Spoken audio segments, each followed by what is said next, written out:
Hola a todos, bienvenidos a un nuevo Expedición Submarina. Hoy tenemos muchísimo más azul para mostrarles, mucho más de lo habitual. El programa de hoy, como ya los tenemos acostumbrados, viene con mucha exploración, mucho azul y mucho descubrimiento. Para empezar, vamos a ir a lo que sería nuestra efeméride, pero la vamos a hacer embuceando en la historia. Hoy vamos a recordar el hundimiento en el Atlántico Norte del transatlántico Andrea Doria. Una vez que veamos esto, les voy a mostrar lo que es bucear en el sur de Florida. Ya buceamos Los Cayos, ahora vamos a ir un poco más al norte y vamos a bucear en Fort Lauderdale y Miami. Y para cerrar el programa de hoy, vamos a bucear uno de los naufragios más destacados que tenemos en estas costas. Vamos a ir al Hydro Atlantic. Así que no se vayan porque recién empieza Expedición Submarina.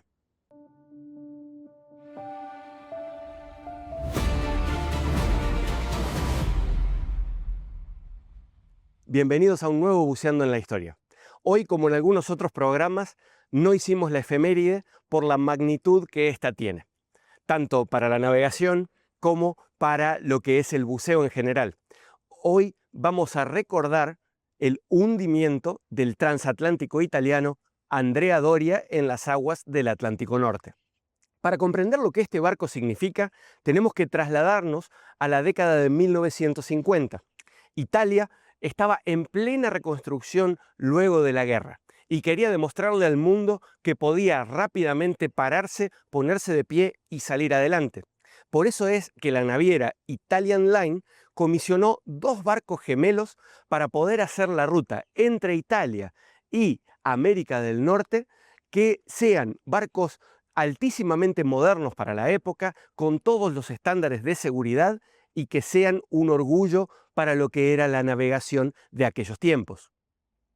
Así el primero fue el Andrea Doria, que recibe su nombre en honor al almirante genovés del siglo XVI. El Andrea Doria no era ni el más rápido ni el más grande, pero sí el más ostentoso de los transatlánticos de la época. Así, el barco contaba con obras de arte únicas para aquel momento. Murales pintados, frescos, muebles que recordaban la época dorada de los transatlánticos. Era un barco único. Pero también, desde el punto de vista de ingeniería, al Andrea Doria se lo consideraba inundible. No sé si recuerdan qué otro barco también se lo consideraba inundible. ¿Por qué se lo consideraba inundible? Porque tenía una serie de compartimentos totalmente estancos que, en caso de algún problema, podían ser cerrados y mantener el barco a flote y que continuase navegando. Así llegamos al 25 de julio de 1956. El Andrea Doria se encontraba cerca de terminar su viaje número 51 entre Génova y Nueva York. A bordo iban más de 1.700 personas. Al caer la noche, una densa niebla descendió sobre el Atlántico Norte. Allí, el Andrea Doria se encontró en el curso con el MS Stockholm, un barco de carga que a su vez tenía su proa reforzada para poder romper los hielos del Atlántico Norte. Una falla de comunicación y de interpretación, sumado a las limitaciones técnicas de la época, hicieron que ambos buques malinterpreten las señales de evasión y se encuentren en rumbo de colisión a muy alta velocidad. A las 11 de la noche, la proa de acero reforzado del Stockholm embistió el sector medio de estribor del Andrea Doria. Penetró unos 10 metros dentro del barco, causando destrozos en toda el área por debajo del puente, incluidos los tanques de combustible. Inmediatamente el Andrea Doria tomó una escora de 20 grados a estribor. La suerte estaba echada. Esta inclinación hizo que todo el diseño de seguridad sea inviable y que los barcos salvavidas de babor queden inutilizados casi al instante. A pesar del pánico inicial, esta fue una de las operaciones de rescate más exitosas de la historia. Las señales de auxilio iniciales fueron atendidas rápidamente por varios barcos que acudieron a rescatar a las víctimas del siniestro.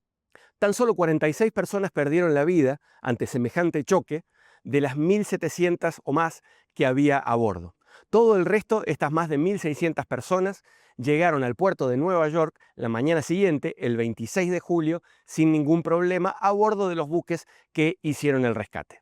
La historia de la Andrea Doria terminó aquella noche de 1956.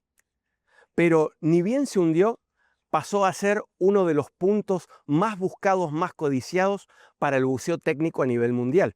Para que ustedes se den una idea, el explorador Peter Gimble no esperó mucho tiempo antes de ir a visitarlo por primera vez para fotografiarlo a los 76 metros de profundidad. Hoy en día, el Andrea Doria forma parte de un conjunto de algunos barcos muy específicos y muy únicos para el buceo a nivel global, para la exploración a nivel global. Yace a 75 metros, como dijimos. Sus temperaturas pueden llegar a estar entre los 4 y 8 grados, lo que hace que el buceo sea altamente complejo, y además es una zona con muchísima corriente. Ni hablar de todos los hechos que hicieron que se hunda la Andrea Doria, que hoy hacen que sea difícil llegar al lugar. El Atlántico Norte no es un lugar sencillo para navegar, suele haber mucha niebla, mucha ola, sumado a todos estos otros factores que ya les dije. Las expediciones típicamente salen desde New York o de New Jersey y pasan allí varios días ancladas encima del barco. Son típicas las imágenes que vemos de las primeras exploraciones, más que nada, de todo lo que fue los años 90 y principios de los 2000, con buceadores, con exploradores recuperando material del barco. Hoy en día, el barco sigue teniendo infinidad de artefactos. Recuerden que al ser un naufragio natural, se hundió tal cual estaba. Entonces, en un buceo por el Andrea Doria se pueden ver botellas, se puede ver vajilla, se puede ver pertenencias de las personas que estaban realizando el viaje. El estado actual de la Andrea Doria no es bueno. Está decayendo año tras año a una velocidad muy grande. Esto se debe a las condiciones. Entonces los exploradores están apurándose para ir a verlo antes que desaparezca finalmente. La tragedia de la Andrea Doria creó un objeto del deseo para muchos exploradores a nivel global. Sus profundidades, sus condiciones hacen que este pecio, que este naufragio, sea aún más buscado. El decir que buceaste el Andrea Doria es una estrella que uno se cuelga en el pecho. Espero que les haya gustado el recuerdo de hoy y no se vayan porque seguimos con más Expedición Submarina.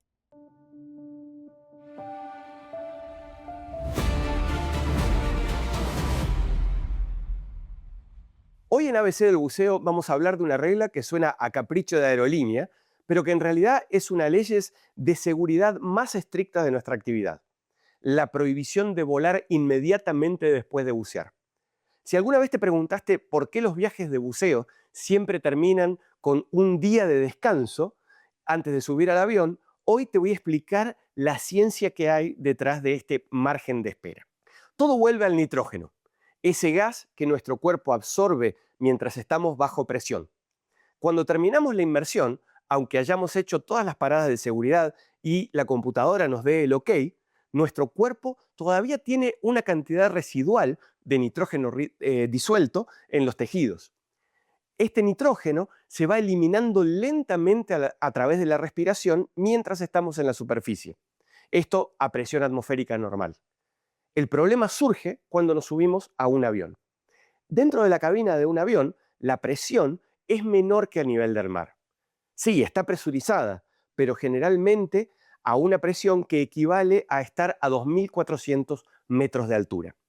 Si subimos a esa menor presión demasiado rápido, el nitrógeno que todavía tenemos dentro nuestro puede formar burbujas en la sangre, igual que cuando abrís una gaseosa después de agitarla.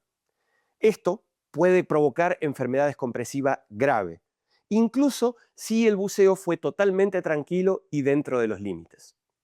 Entonces, ¿cuánto tiempo hay que esperar? Hay organizaciones internacionales como DAN, Divers Alert Network, que recomiendan un mínimo de 12 horas para una sola inmersión sin descompresión y un mínimo de 18 a 24 horas si hiciste varios buceos al día o varios días seguidos de actividad. En la práctica de expedición, nosotros siempre usamos el margen de las 24 horas. Es el famoso día de turismo terrestre, que aprovechamos para limpiar el equipo, charlar sobre las inmersiones y dejar el cuerpo que se limpie solito solito. La seguridad del buceo tiene muchísimo de fisiología, así que respetar estos límites es fundamental para no tener problemas. Seguimos con más Expedición Submarina.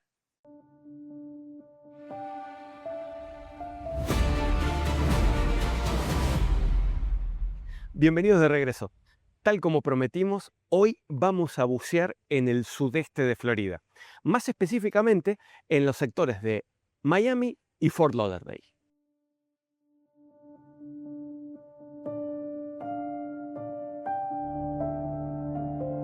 En capítulos anteriores buceamos lo que son los Cayos de Florida. Ahora nos vamos a ir un poquito más al norte a visitar Miami y Fort Lauderdale.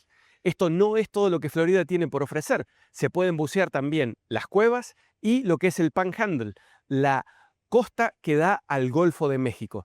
Esos dos sitios los vamos a ver en un Buceando por el Mundo separado. Vamos a comenzar por decir que llegar al sur de la Florida es muy sencillo desde Argentina. Es tan sencillo como tomar un vuelo directo de los varios que hay por día desde Buenos Aires. Si estamos saliendo desde el interior, las conexiones son muy sencillas y el vuelo es, dentro de todo, relativamente corto. Una vez aquí, la logística de buceo es súper sencilla. Es uno de los lugares del mundo con mejor operatoria en lo que se refiere al buceo. Podemos pensar que la costa de Florida es una gran isla que va de norte a sur. ¿Por qué? Porque está el Océano Atlántico, está esta isla que les digo, y luego hay todo un sistema de canales que se denominan la Intercoastal. Este Intercoastal es donde están los barcos que vamos a tomar para ir a los sitios de buceo. Ahí, particularmente, cada uno de los puntos o de las ciudades principales alrededor de la costa tienen salidas que se llaman inlets. Tenemos la salida más al sur, que es la de South Beach. Luego, un poco más al norte, está Hanover. Yendo aún más hacia el norte está Fort Lauderdale. Y luego ya tenemos lo que es Pompano Beach y Deerfield Beach. Antes de empezar nuestro recorrido de buceo, vamos a comenzar por decir que toda esta costa, de Miami a Fort Lauderdale y el vecindario, tienen algo así como 250 naufragios o arrecifes artificiales. Es decir, muchísimo para elegir. Y como si esto fuera poco, está aquí la tercera barrera de corales más grande, más extensa del planeta. Es decir, que para aquellos que no les gustan los naufragios, que no les gusta el óxido, tienen también para ver peces y mucha vida submarina. Empezando por Miami, hay dos sitios de los que les quiero hablar. El primero es un sitio muy particular y hasta les diría bastante único en el mundo. Es ni más ni menos que un cementerio submarino. Sí, se llama Neptune Memorial, tiene una profundidad máxima de unos 8 a 10 metros, por lo cual es muy accesible para los buceadores en general. Y es un lugar donde la gente lleva los restos de sus seres queridos transformados en esculturas para su descanso final.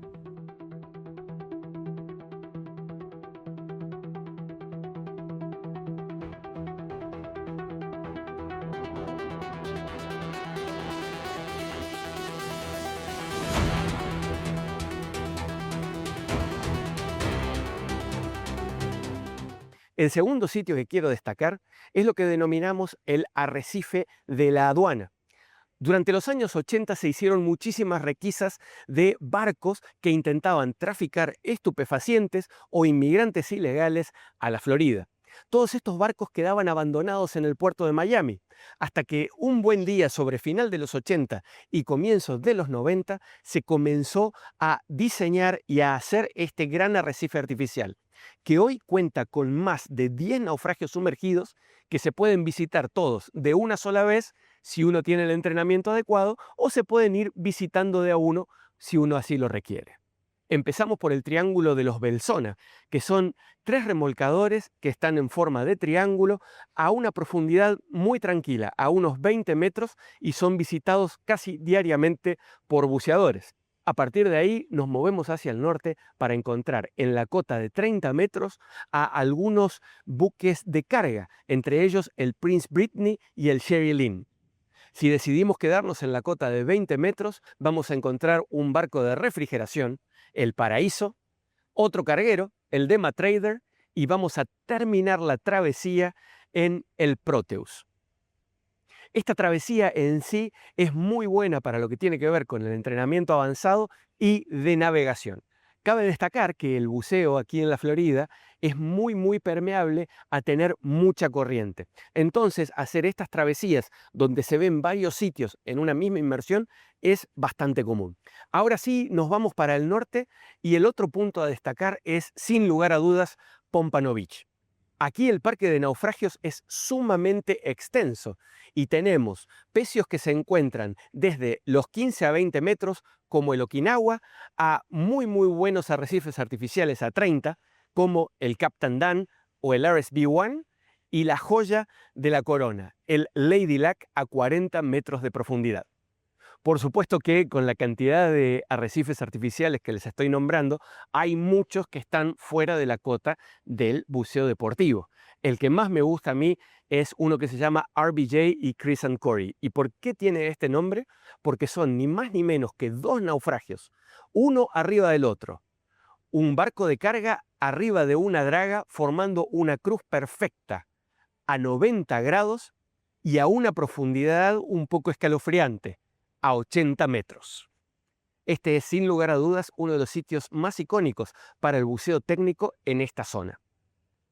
Finalizamos el recorrido hacia el norte en Boca Ratón, donde se encuentra el Hydro Atlantic, que es un naufragio natural de una draga de comienzos del siglo XX. A este naufragio en particular se los voy a mostrar en la sección de naufragio de la semana. Como vimos, el sur de la Florida es mucho más que compras y vida nocturna. Aquí la logística del buceo es tan sencilla que uno llega y tiene disponibilidad de barcos que nos llevan a los sitios que deseamos, disponibilidad de gases, disponibilidad de equipo, disponibilidad de profesionales. Es decir, para todo aquel que desee explorar algo más que un shopping en esta zona, bienvenidos a una nueva capital del buceo en naufragios. Nosotros por acá seguimos buceando y les seguimos mostrando el azul. Así que no se vayan, que sigue Expedición Submarina.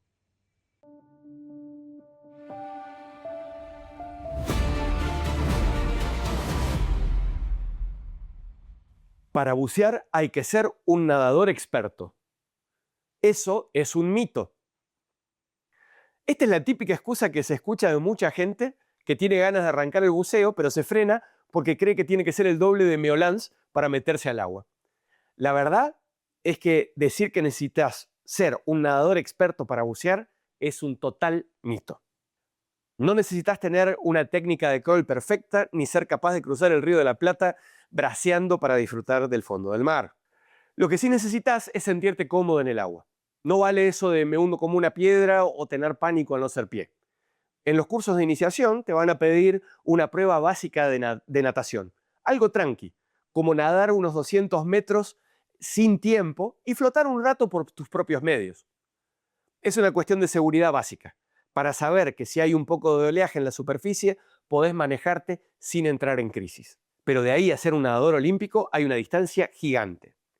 Fíjate qué locura esto, ¿no? La natación y el buceo son casi opuestos.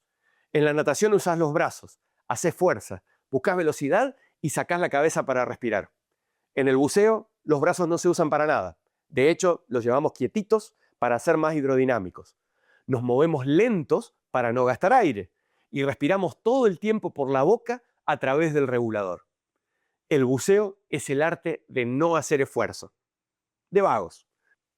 De hecho, hay mucha gente que en la superficie nada medio así nomás, pero abajo del agua son unos cracks, porque tienen el control de la respiración y una calma envidiable. El agua nos iguala a todos.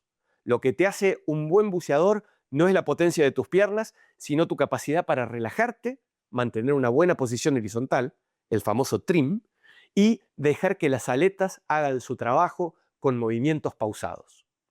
Así que ya sabes, si sabes nadar lo básico para defenderte y no tenés miedo al agua, ya tenés el 90% de lo que necesitas. No hace falta que te anotes en un club de natación 3 años antes de hacer el curso. El equipo de buceo está diseñado para que el esfuerzo sea mínimo y el placer máximo.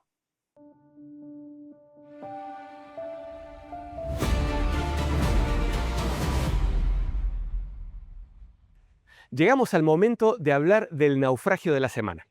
Como les prometí, hoy vamos a hablar del Hydro Atlantic, que es un naufragio natural en Boca Ratón.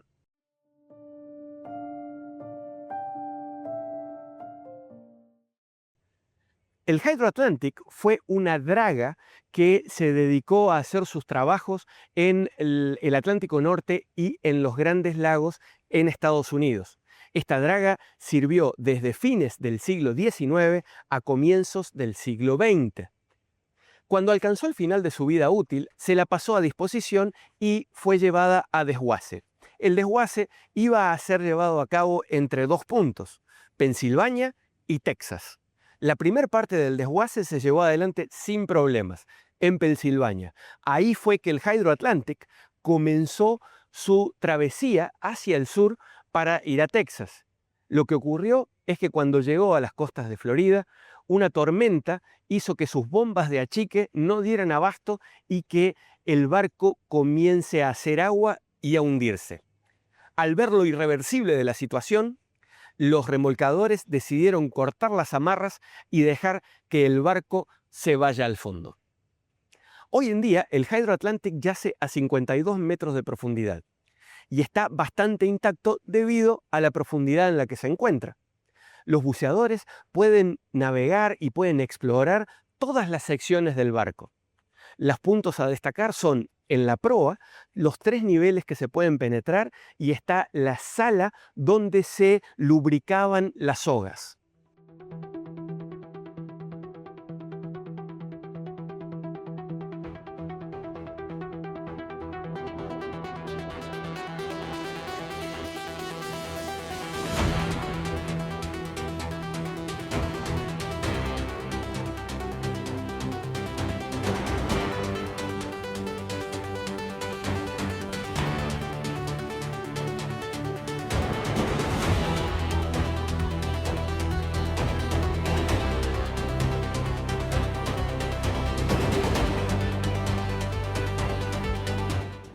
En la parte media del barco encontramos la sala de máquinas, uno de mis puntos favoritos.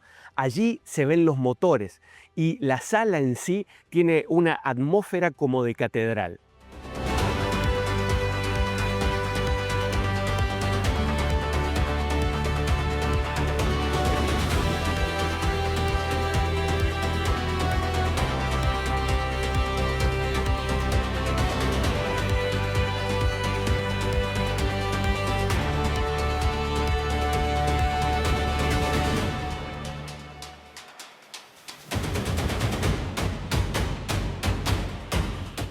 Este es uno de los barcos favoritos para los buceadores técnicos de la zona. Su profundidad y el despeje que tiene, está prácticamente intacto, hacen que sea muy interesante y que sea un buceo muy lindo.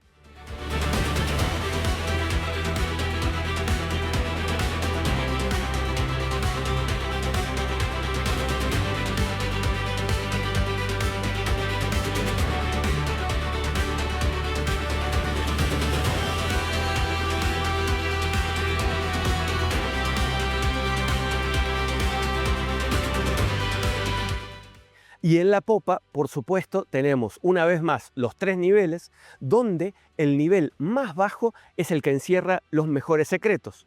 Ahí está toda la maquinaria de las propelas.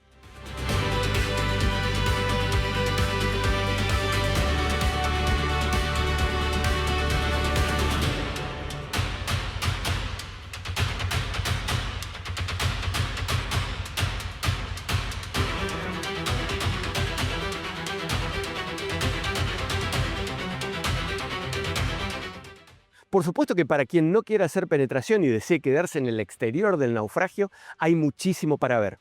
Está toda la maquinaria propia de las labores de dragado, como así todos los espacios donde los desechos y el sedimento que se dragaban era alojado, es decir, las áreas de carga.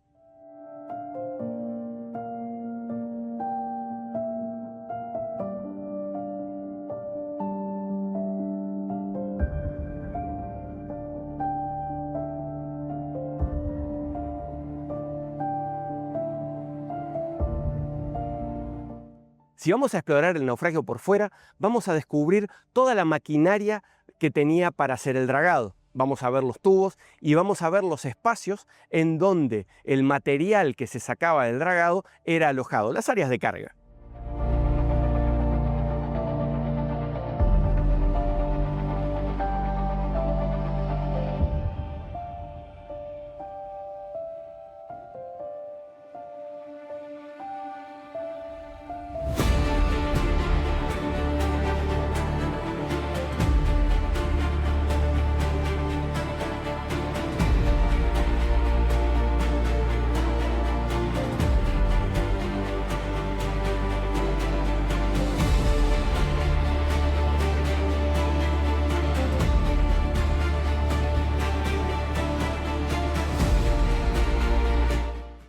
Ninguna exploración externa está completa sin visitar las hélices.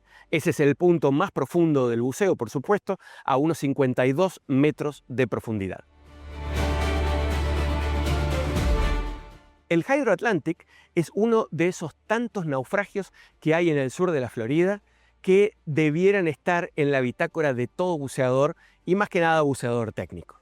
Allí es donde se realizan grandes prácticas de buceo de esta especialidad y el naufragio en sí es una marca histórica y ya hace más de 100 años que está bajo el agua, aún prácticamente intacto. Espero que les haya gustado visitar el Hydro Atlantic. Está definitivamente dentro de mis 10 favoritos y es un buceo muy apacible, lleno de vida y con gran carga histórica. No se vayan, porque seguimos con mucho más Expedición Submarina. Y así llegamos al final de otra Expedición Submarina. Hoy desde el sur de la Florida les mostré cómo es bucear en esta parte del mundo, les mostré el Hydro Atlantic y no quise pasar por alto la efeméride principal del día de hoy, que fue el hundimiento del Andrea Doria. Les recuerdo que todos los viernes hacemos Zona de Buceo, un streaming semanal en vivo en nuestro canal de YouTube para hablar de buceo con colegas y con gente que está interesada en la actividad. Los invito a que se sumen. Ahora, si quieren revisar lo que fue el buceo en Los Cayos, que hoy no se los mostré, o algún capítulo anterior, vayan a nuestro canal de YouTube ISDC en español y suscríbanse. O simplemente ingresen al código QR que aparece aquí abajo para poder ingresar directamente. Sin más, les dejo un gran saludo y nos vemos la semana que viene para más Expedición Submarina.